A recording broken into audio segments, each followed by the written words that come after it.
In a video I uploaded a few months ago, I mentioned that I was 52, and apparently that became the plot twist, because suddenly the comments were completely full of people saying, "Wait, you're 52? How do you look so young? What's your secret?" And first of all, thank you. Please continue. I am not above enjoying a compliment.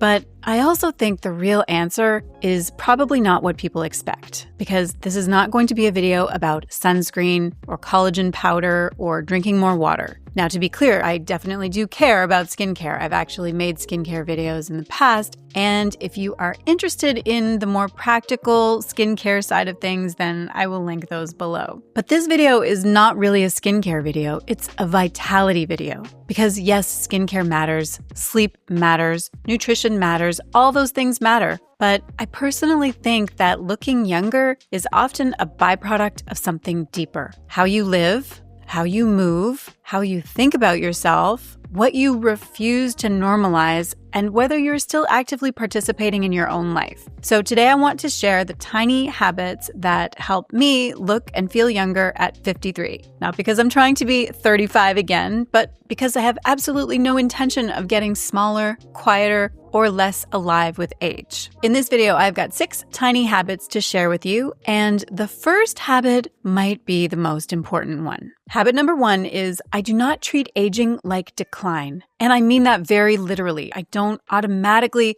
interpret getting older as becoming less interesting, less relevant, less attractive, less ambitious, less capable, or less allowed to want things. Because I think one of the ways that people start aging before they need to is they begin rehearsing an identity of decline. They start saying things like, well, at my age, I can't start over. At my age, I can't wear that. At my age, I can't learn that. At my age, I can't change careers. At my age, I can't put myself out there. And eventually, at my age, kind of becomes like a prison sentence. Now, obviously, age is real. I am not pretending that time isn't passing. I am not going to sit here and tell you that 53 is the same as 23, because it isn't. And frankly, thank God, I do not need to be 23 again. I have met 23-year-old me, and she had some lovely qualities, but she was also exhausted, anxious, and had terrible boundaries. So this isn't about denying age. It's about refusing to let age become the entire explanation for what is still possible. Your age is information. It is not a cage. And there's actually some fascinating research on this. Yale researcher Becca Levy has studied how our beliefs about aging affect health and longevity. In one well-known study, people with more positive self-perceptions of aging lived, on average, 7.5 years longer than those with more negative self-perceptions. Now, that does not mean that you can positive think your way out of biology. That is not what I am saying, but it does suggest that how we think about aging matters. Because beliefs influence behavior. And behavior influences health, and identity influences what we even attempt. If you believe that you are already becoming irrelevant, you will move differently through the world. You will take fewer risks. You will stop entering new rooms. You will stop investing in your body. You will stop dressing like you're still in the game. You will stop learning things that make you feel alive. And over time, that starts to show. For me, this has been a huge part of my own reinvention. I left medicine in my 40s. I had already built a stable, respected career. I had a family, I had responsibilities. I could have easily told myself, it's too late. You have already chosen your path. This is who you are now. But I didn't. I chose to see midlife not as the beginning of the end, but as the beginning of a much more honest chapter. And since then, I have built a business, grown a YouTube channel, written books, stepped into speaking, and started doing things that younger me would have found completely terrifying. And it's because I stopped asking myself, am I too old for this? A way better question to ask is, who would I become if I allowed myself to try? That's the habit. When I catch myself thinking, maybe I'm too old for that, I try to pause and ask a better question. What would it look like to approach this like someone who is still becoming? Because aging differently starts with refusing to narrate your own disappearance. Okay, the second habit is a little more concrete, and it's this. The second habit is that I strength train. And I am sorry to report that the secret is not a serum. It is probably squats. I know, rude. But honestly, I think that strength training is one of the most powerful things that you can do if you want to look and feel younger. And it's not just about aesthetics. Yes, muscle changes the shape of your body. Yes, it helps with tone. And yes, it can affect body composition. But I think that the bigger thing is that muscle changes how you carry yourself. It changes your posture. It changes your confidence, and that matters. Because one of the most visible signs of aging, it's not a wrinkle, it's the slow shrinking of someone's physical presence. The body starts to look uncertain and fragile, and the person starts moving through the world as though they are trying not to take up too much space. And listen, there are many reasons that can happen: injury, illness, stress, hormones, life demands. This is not about blaming anyone, but I do think that we underestimate how much vitality is physical. For women especially, strength training becomes incredibly important in midlife because we are dealing with changes in muscle mass and bone density and metabolism and hormones. And the research here is very solid. Resistance training has been shown to improve strength, muscle mass, physical function, and bone health in older adults. But beyond the research, there is the feeling of it. There is something very different about aging while feeling strong. It gives you a completely different relationship with your body. I strength train because I want to feel powerful in my body. I want to be able to lift things and travel and walk for hours and try new sports and move through airports and live my actual life. I want my body to feel like a place I can rely on. You don't need to become a bodybuilder, but you do need to challenge your muscles. Push, pull, squat, hinge, carry, and do it consistently because muscle is agency. And there is a particular kind of youthfulness that comes from looking like your body still belongs to you. The third habit is that I protect my energy like it actually matters. And I genuinely think that one of the most underrated beauty treatments is not secretly resenting everyone around you. Because I have watched people age under the weight of things that they never learned how to put down. Overfunctioning, people-pleasing, taking responsibility for everyone else's feelings, saying yes when every cell in their body is saying no.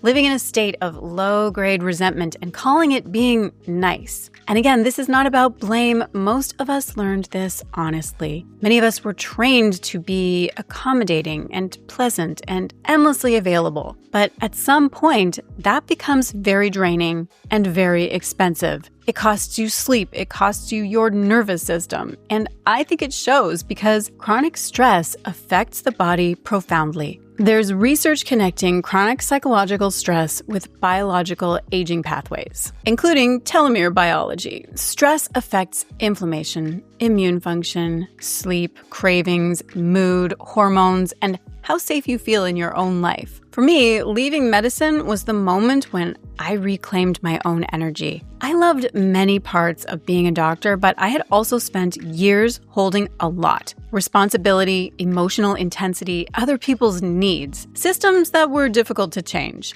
and a pace that did not always leave much room for my own expansion. And when I left, it wasn't because I wanted an easier life. I still work hard. I run a business. I create content. I write. I speak. I have a family. It's not as though I left medicine and now spend my days floating around in linen, gently misting orchids. Although, frankly, some days that doesn't sound too bad. But the difference is that I am much more intentional now about what gets access to me. That is a tiny habit. I pay attention to resentment. I pay attention to dread and to the situations where I feel myself shrinking or performing or abandoning myself to keep everyone else comfortable. And instead of ignoring those signals, I try to treat them as data. So sometimes the answer is a better boundary. Sometimes I have to have a hard conversation. Sometimes the answer is just a plain old no, because you can't live in a permanent state of, I'll just push through, without it taking a toll. Protecting your energy, it's not selfish, it's part of staying alive. And this is actually one reason why I created my free self-sabotage recovery guide.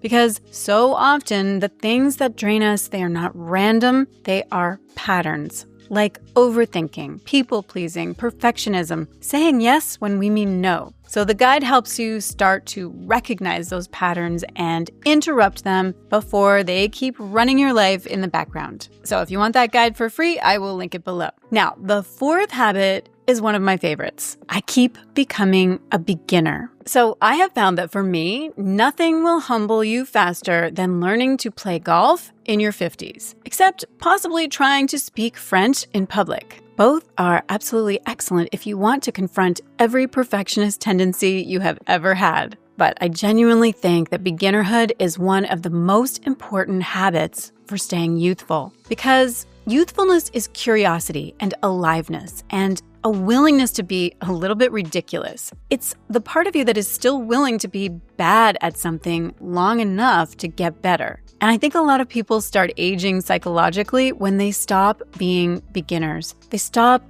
learning things that make them uncomfortable, and they stop entering spaces where they don't already know the rules. And they stop risking embarrassment, and their world gets smaller. It's maybe more comfortable, sure, but smaller. Me?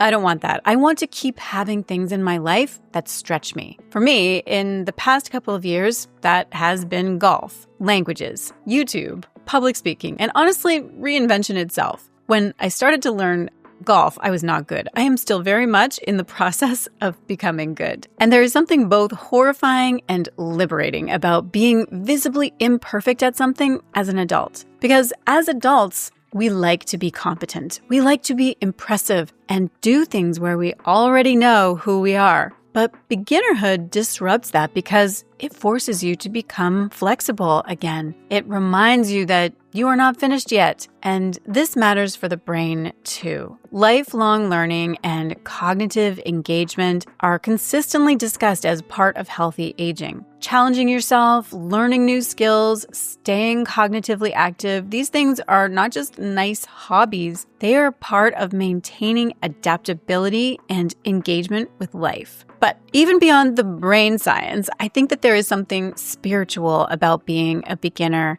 It keeps you humble and awake and in contact with possibility. So one of my tiny habits is that I always want to have something in my life where I am learning. One of my fellow TEDx speakers, Dr. Brenda Lau, the last time that we got together, she told me that it's a huge priority for her at this stage of life to acquire skills, as many skills as she can get. And the day after we met up for coffee in Vancouver, she went off to spend the day doing a bear defense training field program with her shotgun. Yes, that's exactly what it sounds like. There is something pretty badass, I think, about this petite, highly educated doctor, anesthetist, and pain specialist doing bear defense training out in the field. Anyway, the idea here for me is to choose things where I am not the expert. Something where I have to show up and practice, where I might look kind of foolish. Because aging, in my opinion, accelerates when your world gets smaller. Beginnerhood is like Botox for the spirit. The fifth habit is that I dress and present myself like I'm still in the game. And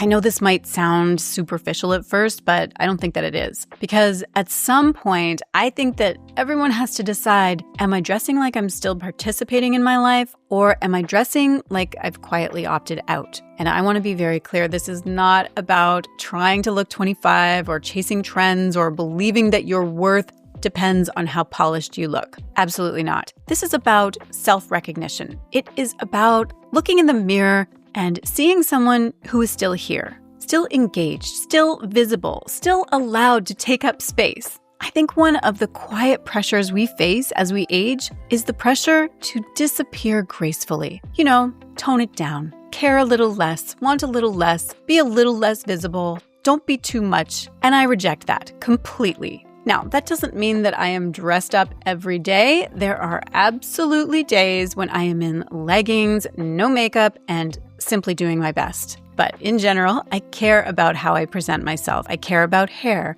and skincare and grooming and jewelry and posture. because those things help me feel congruent with the woman that I am becoming. When I started stepping into a more public-facing season of my life with YouTube and speaking and business and visibility, I became much more aware of this. How I present myself is simply an expression of my identity. And this can be very simple. A good blazer, a pair of earrings, a lipstick, a coat you love, workout clothes that make exercise feel a little more inviting. So the tiny habit is stop saving your best self for hypothetical occasions. Dress for the life you are actually living and in a way that says, I have not opted out. The sixth habit is that I choose tiny rituals over dramatic overhauls. And I know everyone wants the one big secret, the one supplement, the one serum, but I think the secret is that there is no one big secret, which is deeply annoying and unfortunately true. Most of what helps me to look and feel younger is small, repetitive, and almost boring. I walk. I strength train. I try to eat enough protein. I protect my sleep as much as real life allows. I do basic skincare. I learn things. I go outside.